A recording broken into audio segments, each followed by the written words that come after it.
que ce soit dans l'Hexagone, dans les Outre-mer, les 7, 8 et 9 janvier, c'est bien la France. C'est bien la France tout entière qui a été attaquée. La mort de notre compatriote d'origine martiniquaise, Clarissa Jean-Philippe, lâchement assassiné d'une balle dans le dos à Montrouge, démontre que les barbares ne font aucune distinction. À Martinique, où je me suis rendu avec une importante délégation guadeloupéenne, au côté de la ministre, les obsèques de Clarissa ont été l'occasion d'émouvante manifestation de fête républicaine. Son destin tragique a montré à lui seul que le terrorisme a attaqué la France tout entière. Oui, ne nous y trompons pas, il prétendait tuer Charlie, tuer des juifs ou tuer des policiers, mais c'est bien la République qu'ils ont cherché à blesser ou à mutiler. Et ils ont échoué, car nous avons été des dizaines de milliers partout à dire que nous sommes Charlie, que nous sommes Clarissa, que nous sommes juifs, que nous sommes policiers. Et derrière nous sommes Charlie, que nous soyons ou pas lecteurs de Charlie Hebdo, ce que nous avons voulu dire, c'est que si l'on tue pour des desseins, si l'on tue parce qu'on est policier, si l'on tue parce qu'on est juif, ou si l'on tue simplement parce que l'on est au mauvais endroit, au mauvais moment, eh bien oui, nous sommes Charlie, car nous pouvons tous être les victimes de ce terrorisme barbare et ignorant.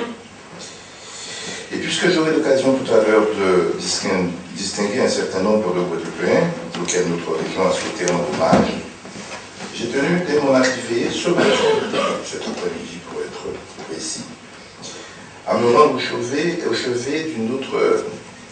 vous voyez que je suis fatigué, j'ai été terrassé par une grippe, j'ai des problèmes d'articulation, donc vous allez m'excuser. À me rendre au chevet d'une autre victime de ce terrorisme, notre compatriote Loïc Libert. Loïc Libert, jeune militaire, victime des attaques de Mohamed Merah, et qui, près de 3 ans après, se trouve toujours en rééducation à l'hôpital des Invalides.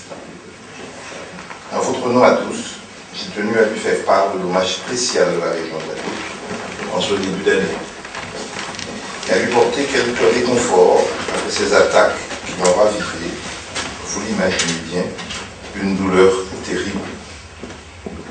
À lui, par sa mère, l'intermédiaire de sa mère Emilienne, qui était là, et qui m'a accompagné à son chevet, je souhaite devant lui redire que ces terroristes ne gagneront jamais et qu'ils ne parviendront pas à nous diviser. Ça fait la 3e fois que je vais voir Loïc.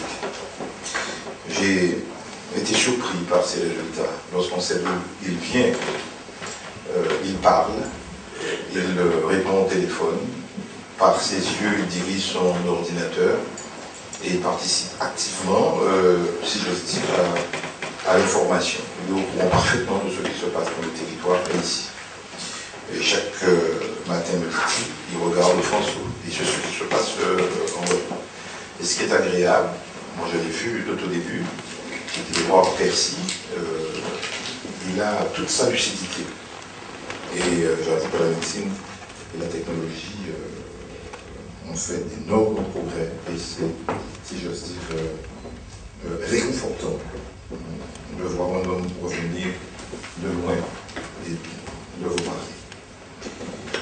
Et ce mouvement formidable qui a vu des millions de Français se lever et marcher pour défendre la République et honorer ses héros, que ce soit à Paris, bien sûr, mais également dans toute la France, de Nouméa à Pointe-à-Pitre, en passant par Saint-Pierre et Miquelon, près de la moitié de la population a défilé sous une tempête de neige, démontre bien qu'ils ont perdu et que la République, nous tous ici, malgré nos différences, avons su réagir pour défendre nos valeurs au premier rang desquels figure la laïcité et la fraternité.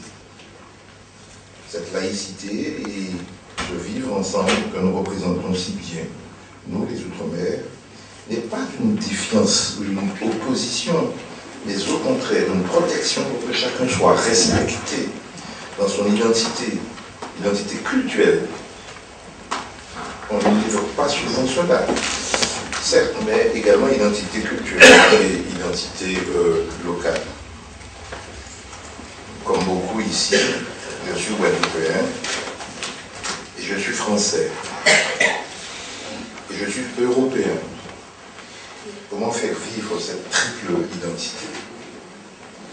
Beaucoup de Français d'origine toute différente se posent cette question. Pour les vœux, je voudrais que notre pays, la Guadeloupe, rayonne dans le monde entier et qu'on sache qu'on est un vrai vivier de talent et une ressource inépuisable de joie, de capacité et de volonté. Voilà. Oui, vous avez dit que les artisans locaux étaient absolument géniaux en fin de compte, parce qu'il fallait manger local. Vous avez insisté lourdement là-dessus, c'était important pour vous. Oui, parce qu'en fait, je travaille avec les artisans de la Guadeloupe. Il y en a de plus en plus qui ont un souci de qualité, qui ont un respect de l'environnement, qui ont un respect du produit. Et voilà, il faut parler terroir. Et nous, on a un terroir extraordinaire qu'il faut développer et qu'il faut faire connaître à l'international. Quelles sont les priorités? Les priorités de son entreprise? Oui. De mon entreprise. Aujourd'hui, mon actualité, c'est ma société s'appelle La Petite Fabrique. Voilà. Moi, je travaille beaucoup avec le Japon, les États-Unis, avec des chefs internationaux qui m'appellent pour revisiter leur travail, pour amener de la création. Et évidemment, je ramène toujours une touche créole dans ce que je fais. Voilà. Donc La Petite Fabrique, retenez ça. Avec de l'excellent chocolat. Et avec évidemment du excellentissime. Voilà. Donc c'est vrai, il faut répéter ça. Oui. Juste un petit mot sur quelque chose sur lequel vous avez insisté lourdement, la diversité culturelle en France, la promotion de la diversité. Vous avez dit que vous êtes peut-être au début d'une réflexion sur une proposition de loi que vous aimeriez déposer pour justement prendre en compte les événements récents, c'est dramatique, et puis peut-être cette actualité qui pousse un peu les murs. Oui, absolument. Il y a très longtemps, il n'y avait pas encore eu cette tragédie-là, avec 17 morts. J'avais, en tant que jeune député, proposé au groupe des députés socialistes une proposition de loi. Je crois que ça faisait 47 ou 48 articles.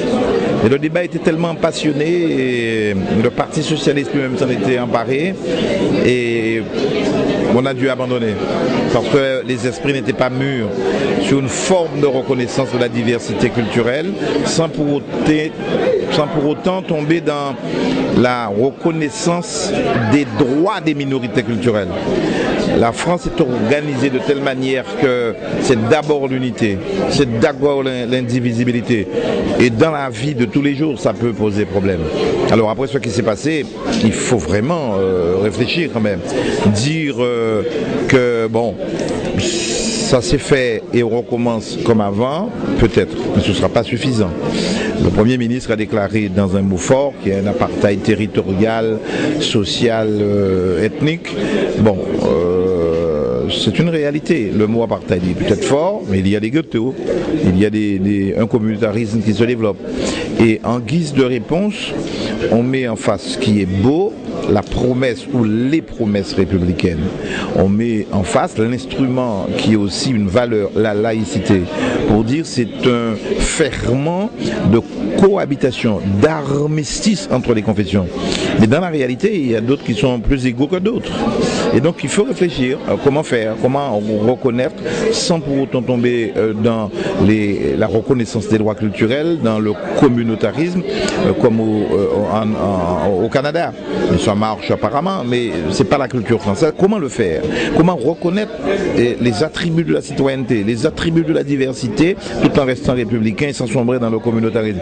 Il y a une voie étroite que j'avais proposée. Oui, je reprendrai la réflexion. Monsieur le Président, vous avez rendu visite au soldat Libert. Comment vous avez trouvé cet homme aujourd'hui? Oui, j'ai rendu pour la 3e fois visite à Loïc Libert, un jeune Guadeloupéen militaire qui, comme vous le savez, a été victime des balles de Mohamed Merah. et qui aujourd'hui est tétraplégique, j'ai trouvé un homme extraordinaire. J'aime la volonté, celles et ceux qui se battent. Eh bien, je l'ai connu à 2 reprises où il ne parlait pas. Là, il parle. Là, il dirige son ordinateur. Il commande des choses avec ses yeux. Sa tête, si j'ose dire, est claire. Il est doté de grande lucidité. Et c'est vrai qu'accompagné de sa mère, il m'a dit « J'ai été ému et troublé par ce que j'ai entendu les 7, 8, 9 janvier ». Donc, un homme qui reprend goût à la vie et qui est extraordinaire de résistance. Donc, j'étais content de le voir, vraiment. Monsieur le Président, vous allez rendre à la fin du mois de janvier.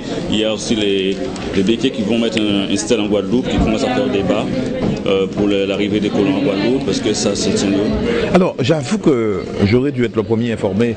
J'ai entendu ça, me dit-on, à Sainte-Rose, là où les premiers colons français sont arrivés en 1635. Ils comptent mettre une stèle. Je m'intéresserai plus activement à cette affaire. Ça dépend comment c'est fait, dans quel esprit c'est fait et qu'est-ce qu'il convient de ne pas faire. Je n'interdis pas de parler de toute notre histoire, dans tous ses aspects, quels que soient ces aspects, mais ça dépend avec quel esprit contemporain on l'évoque. Si c'est pour magnifier je ne sais quelle supériorité et faire dans le suprématisme, non, c'est condamnable. Si c'est pour dire c'est les effets positifs de l'esclavage et de la colonisation, c'est condamnable. Si c'est pour dire que la population de la Guadeloupe est composée de Noirs, de Blancs, de Métis, de Syro-Libanais, d'Italiens, d'Africains, oui, on peut voir. On a fait un Memorial Act en invoquant la notion de réconciliation, qui est un sacrement de l'Église catholique. Ça pourrait être un sacrement ailleurs. Je veux que, sincèrement, sans être dans le sacramentel, que nous abordions notre histoire de manière lucide, bienveillante et avec cette exigence de la réconciliation. C'était pour dire qu'effectivement, aujourd'hui, je reviens de la Réunion. Donc, j'hésitais un peu à ressortir, mais finalement, je suis très heureuse d'être là ce soir parce que, évidemment, on retrouve toutes les Guadeloupéennes Paris et surtout, j'ai trouvé que le discours du président Lurel était très mobilisateur. Nous avons tous les deux, puisque j'ai dit un petit mot aussi, parlé des événements qui ont eu lieu récemment et qui ont semé la désolation dans la France métropolitaine, mais nous avons redit notre foi dans les valeurs de la République et notre conviction que les Guadeloupéens avaient eux aussi à participer pour pouvoir se battre pour liberté, égalité, fraternité et essayer de ramener dans le chemin correct des jeunes qui pouvaient peut-être être s'égarer parce qu'ils peuvent avoir parfois l'impression que la République ne leur donne pas toute leur chance.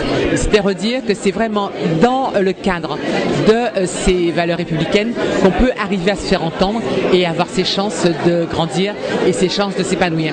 Nous avons dit aussi, le président Lurel a beaucoup parlé du Memorial Act qui va être inauguré cette année. J'espère être en Guadeloupe à cette occasion parce que ce sera un grand moment.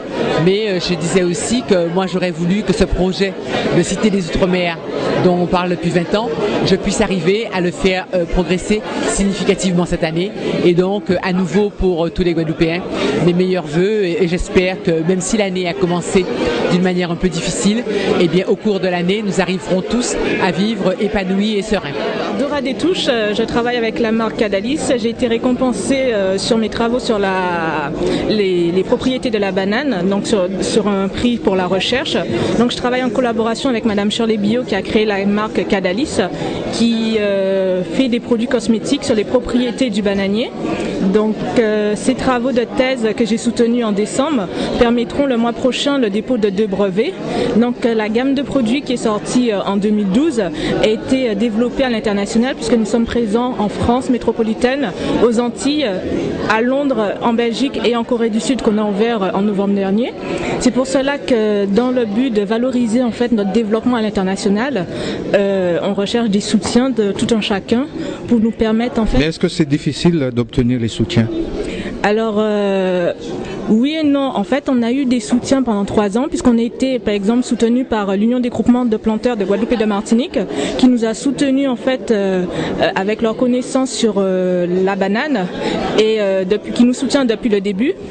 On a en fait, Madame Billot et moi-même, nous avons voulu en fait valoriser une production antillaise connue en fait puisque la banane est connue pour ses propriétés et très utilisée dans la pharmacopée caraïbéenne, antillaise, africaine et asiatique. Et on a voulu valoriser dans des produits en fait à haute valeur ajoutée, qui sont les produits cosmétiques, une propriété d'un fruit qui est l'un des fruits les plus consommés au monde, pour en fait valoriser et diversifier une production antillaise dans Guadeloupe et Martinique. Alors c'est un honneur et un plaisir puisque cette récompense en fait marque le travail en fait de la jeunesse et ça prouve aussi que la jeunesse, tout en travaillant, on peut arriver loin et on peut faire en fait pousser par le soutien de sa famille et on peut arriver et par d'autres personnes arriver jusque là, jusqu'à un doctorat et en travaillant en fait avec une production qu'on trouve localement et l'amener en fait le plus haut possible et le plus loin possible. C'est-à-dire que vous les encouragez surtout à cette jeunesse à se réveiller un tout petit peu. Je les encourage en fait à persévérer et à continuer, que le travail paye, puisque mon travail aujourd'hui est primé et reconnu par la région et en plus il va permettre en fait de déposer 2 brevets et permet aussi à l'étranger de montrer une production en fait locale, puisque c'est un fruit qui est très consommé, donc tout le monde le connaît, mais peu de personnes savent en fait les propriétés que la banane ou le bananier possède. Je suis Marianne Mathéus, comédienne chanteuse de Caruquera, la Guadeloupe, notre pays. Et si on dit autres moins content, c'est que moins content. Et vous toujours content?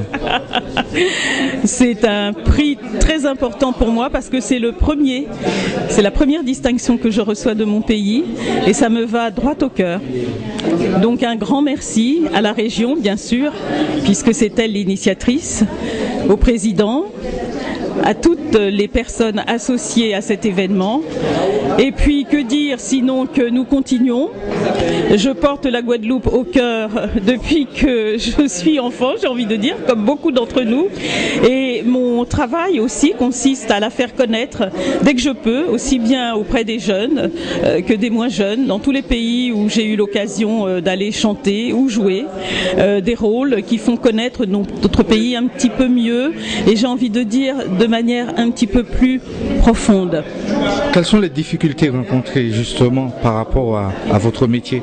Les difficultés rencontrées, c'est que il ne faut pas se laisser décourager parce que c'est parfois un parcours de combattant pour réunir les productions, pour intéresser les directeurs de théâtre qui pensent qu'il n'y a pas forcément un public pour nos spectacles, mais les expériences que j'ai eues, en tous les cas, que ce soit en Avignon ou dans des grandes salles parisiennes, prouvent que non seulement il y a un public pour nos productions, mais qu'il y a un intérêt aussi en ce sens parce que finalement notre pays et sa culture est bien souvent méconnue. C'est facile de véhiculer la culture antillaise en France? Alors je ne sais pas si je véhicule la culture antillaise, mais en tous les cas moi je propose des spectacles effectivement basés sur que ce soit le mode du conte, le mode du théâtre, nos particularités, notre langue, les rythmes. Je travaille beaucoup en relation aussi avec le Gros Cap puisque j'ai eu la chance de travailler avec Guy Conquête. Je ne dis pas que c'est facile, mais je dis qu'il faut s'arrimer, s'accrocher, être convaincu déjà soi-même que ça présente un intérêt et après le partager avec toutes les personnes qui le souhaitent. Mais vous savez, le monde du spectacle, l'art en général, n'est pas forcément consensuel. Et je pense que toutes les formes artistiques, toutes les cultures, et c'est ça qui est formidable aujourd'hui, ont leur place, pourvu qu'on en soit convaincu, pourvu qu'effectivement on rencontre des personnes qui soient dans le même cheminement que nous, c'est-à-dire une ouverture aux autres et une curiosité aussi. Quel message pour les téléspectateurs de Antilles-Télé? Les téléspectateurs de la télé Antilles. Ah, Télé Antilles, eh bien Télé Antilles, c'est nous là, nous Dougout, nous contents. Vive les Antilles, vive la Guadeloupe, vive Caruquera, vive nous-mêmes. Par rapport au vieux Jacob, qu'est-ce que tu as à nous dire par rapport à ce public qui s'est déplacé en masse? Ben, pour les vœux, bon, voilà, on voit que le président est quand même très populaire, quoi. Il y a un truc que je voudrais dire, parce qu'on n'a pas beaucoup de temps. Parmi les gens à qui on a remis des prix, j'étais très content de pouvoir remettre un prix à une scientifique. Alors, j'ai pas voulu dire ça sur la scène, mais je me dis que pour une fois qu'on remet un prix à quelqu'un qui n'est pas un artiste ou un sportif, c'est bien pour nos enfants, nos petits-enfants, même s'ils ne sont pas encore nés. Comme ça, peut-être qu'ils auront envie d'apprendre à l'école pour devenir un jour un scientifique, comme ça. Qu'est-ce que tu as à dire pour les téléspectateurs et surtout ceux qui écoutent Anti-Télé? Ben, continuez à soutenir vos artistes, à soutenir vos scientifiques, à soutenir vos politiques pour faire avancer les choses.